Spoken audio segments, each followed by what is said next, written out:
കാരണം ഈ ഭീകരർ നിറയൊഴിക്കുന്നതിന് മുമ്പ് ഉറപ്പുവരുത്തിയിരുന്നു ഇതിന്റെയൊക്കെ അറ്റം ചെത്തിയിട്ടില്ല എന്ന്. കലീമ ചൊല്ലാൻ പറഞ്ഞു എന്നുള്ള വേറെ കാര്യം. കലീമ ചൊല്ലാൻ അറിയാത്തവരെയും ഈ അണ്ടർവെയർ അഴിച്ചു നോക്കിയിട്ട് പാന്റിന്റെ സിപ്പ് അഴിച്ചു നോക്കിയിട്ട് ഇതിന്റെ അറ്റം ചെത്താത്തവരാണ് എന്ന് ഉറപ്പിച്ചിട്ടാണ്, എന്ന് പറഞ്ഞാൽ ഇവർ മുസ്ലിങ്ങളല്ല എന്ന് ഉറപ്പിച്ചിട്ടാണ് ഇവരെ അരിങ്കൊല ചെയ്തത്.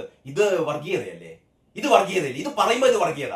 ഇത് പറയാൻ പാടില്ല എന്ന് പറഞ്ഞാൽ വർഗീയത ഒക്കെ കാണിക്കാം, പക്ഷെ പറയാൻ പാടില്ല. ഇസ്ലാമിക ഭീകരർ എന്ന് പറയാൻ പാടില്ല. പാന്റ് അഴിച്ചു നോക്കിയിട്ടാണ് വെടിവെച്ച് വന്നതെന്ന് പറയാൻ പാടില്ല.